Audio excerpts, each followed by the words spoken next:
Welcome everyone, this is Amer from UCounsel. In our yesterday's lecture, we had talked about an injunction. We had provided you with an overview of what an injunction is, what are some of the types of injunctions, and what is the concept of getting an injunctive relief in a civil proceeding in Ontario. Today we'll talk about some of the procedural steps in the event that you wish to seek an injunctive relief. How do you actually go about scheduling that motion in a court and then go and argue that motion? We begin as always with our usual disclaimer that this course is not legal advice, so if you have any specific questions you must contact a lawyer or paralegal or contact the Law Society of Upper Canada. We will explain the process of scheduling a motion for injunction in 5 steps. First step is that you must review the applicable legislation and the rules to determine what is the appropriate process for you to bring about your motion for injunction. In the second step, you must review the applicable practice directions which further modify the rules, and so you need to understand what are the specific requirements in the court that you are going to bring your motion for injunction, and understand the process in that specific court. Then you must determine what kind of relief, what kind of injunctive relief are you seeking at the court, because depending upon the kind of relief you will be seeking, the process of scheduling and arguing the motion may vary, so you need to understand that. And then you attend or contact the court office to actually schedule your injunction motion. And then finally, you prepare the materials that are necessary for you to schedule the injunction motion and argue it, and then get the relief that you are seeking. So step number 1, you must review the legislation and the rules. The first legislation that you want to review is called the Courts of Justice Act, and specifically sections 101 to 107. You can Google this. I've provided a link here, and then you will also find the links in my lecture underneath the description in the YouTube. I've opened the Courts of Justice Act. You can Google it, and if you scroll down over here, interlocutory orders, which an order for injunction is an interlocutory order. So interlocutory orders are covered in section 101 to 107, and you must review these sections and understand that in your specific circumstances, what are the rules that apply, and then so that you are clear about the legislation. An example of this is 101 sub 1. In the Superior Court of Justice, an interlocutory injunction or a mandatory order may be granted, or a receiver and manager may be appointed by an interlocutory order where it appears to a judge of the court to be just or convenient to do so. So this section 101 sub 1 is in fact providing a judge the authority to issue the interlocutory order or the mandatory order that you are seeking. And then the nature of that relief that you're seeking is really in the discretion of the judge, as subsection 2 explains. An order in subsection 1 may include such terms as are considered just. So it's a very broad discretion for the judge to award you the injunctive relief that you are seeking. And if you scroll down, section 102 deals with injunction in labor disputes. And if your injunction is relating to a labor dispute, that you can review this section. Section 103 is about certificate of a pending litigation. There's another section that is about interim recovery. Yes, here it is. Section 104, interim order for recovery of personal property, and so on and so forth. So review Courts of Justice Act. It's important for you to review the applicable sections, 101 to 107 being the most important ones. So review those. Rules of civil procedure, as you may know from previous lectures that I have given on rules of civil procedure, these are the rules that provide how a specific action proceeding is handled in the courts of Ontario. And so you must review rules of civil procedure, and specifically rules 37 and then rules 40 to 45. Rule 37 is the one that deals with all kinds of motions, an injunction motion being one of those. So it covers all kinds of motions, so you must review those. And then 40 to 45 deal with motion with respect to an interlocutory order. So you can also find the rules of civil procedure online, and if you look at rules 40, 40.1 to 45.03. The heading is Preservation of Rights in Pending Litigation. An injunctive relief is really an order in a pending litigation, so that specific motion or the order that you're seeking comes under these rules. And again, if you briefly look at the rules here, 40.01, an interlocutory injunction or mandatory order under Section 101 or 102 of the Courts of Justice Act may be obtained on a motion to a judge by a party to a pending or intended proceeding. It's very important to understand that you can actually commence a motion, you can bring a motion for an injunctive relief even when you have not commenced the court action. So intended proceeding, you have not commenced the proceeding yet, but you're seeking the order even before then, or pending, which is already ongoing. So this rule deals with what you need to do, how do you need to understand what is the court process in granting an injunction.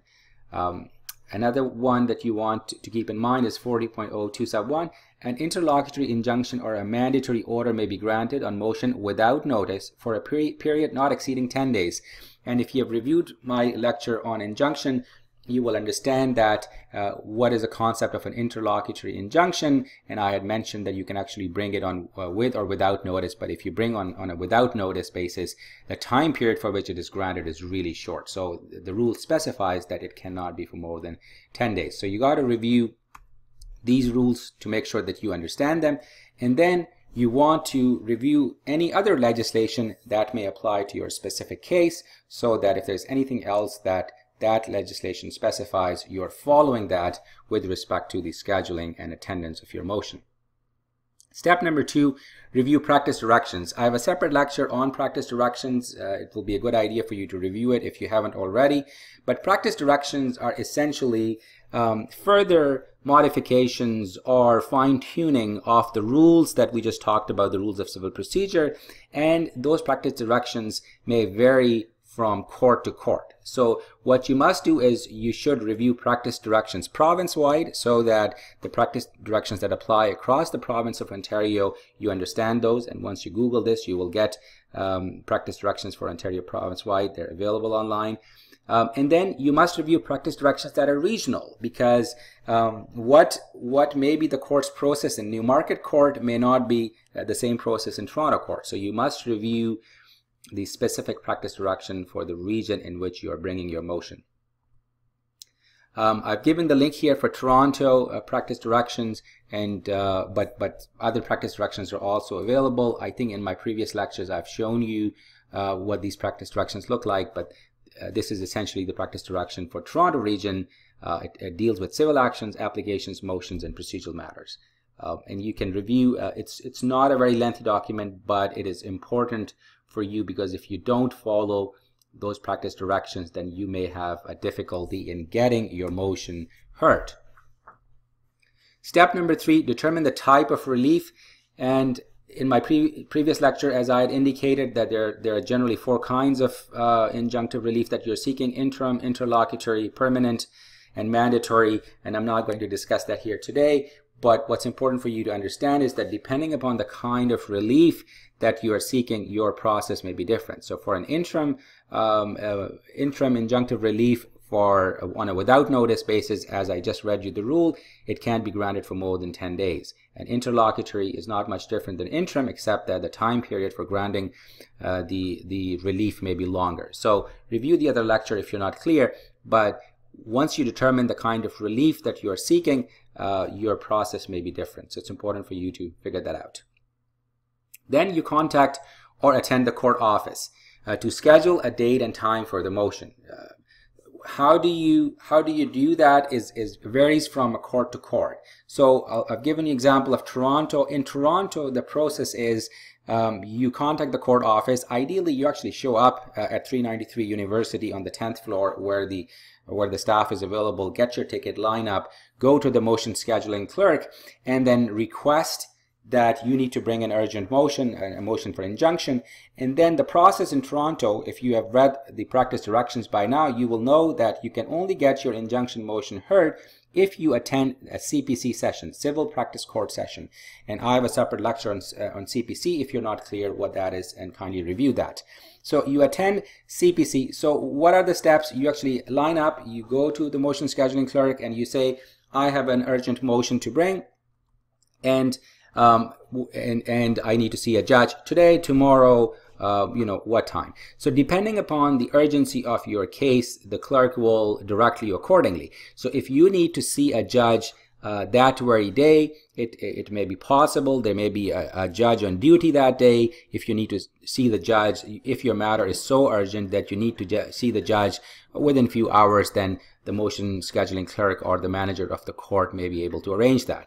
Otherwise, the court will direct you to attend a CPC, Civil Practice Court, and there's a process for you to schedule your attendance in CPC. But because of the urgency of your situation, the court staff may squeeze you in on the next CPC, which may be happening. It happens, I believe, twice a week in Toronto, so you can come and attend on CPC. So when you attend CPC, then you are basically telling or explaining to a judge why do you need an urgent motion, what is the nature of your issue. You're not arguing anything, you're basically explaining why do you want an urgent motion for injunction to be heard, and then that judge will then provide you with a date when your motion will be heard. So it all comes down to your urgency of the motion. And this is the process in Toronto. Whereas in Newmarket, the process may be different. I believe I had dealt with Newmarket Court recently too, and they have every Thursday they have a judge available who can hear urgent motions or injunction motions. So you can show up basically with your material Thursday morning and then ask for the staff to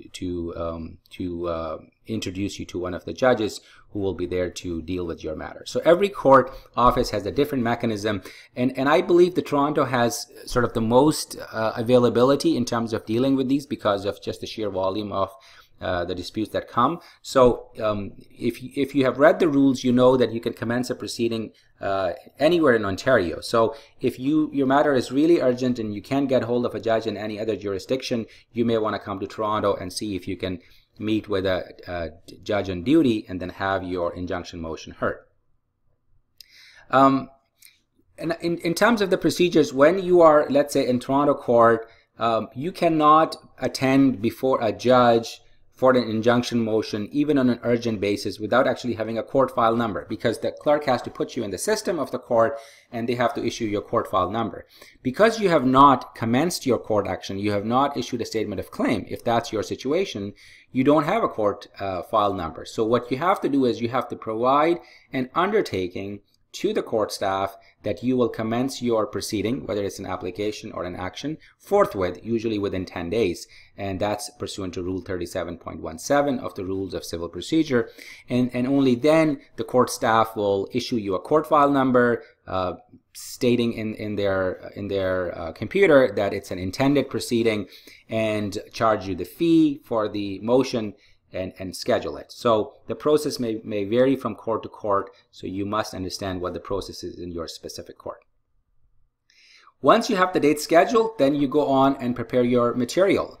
You obviously need a notice of motion if you've read Rule 37, and that's essential.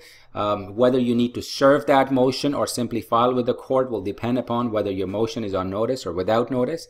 Then you have to decide how you are presenting your evidence to the judge when you're going to argue your motion. Is it by an affidavit? Is it a viva voce, which means oral evidence? Are you bringing in witnesses to provide evidence? And you need to figure that out.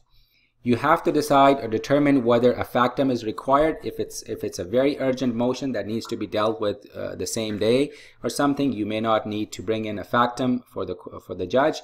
But in other motions which are on notice and may require some time for you to prepare, a factum may be necessary. When you attend before the judge, it's a smart idea to have your draft order ready, what you're asking the judge, what kind of order you want the judge to give, and it's a good idea to have that ready, and you can present it to the judge if the judge believes that you have a valid argument and your request must be granted.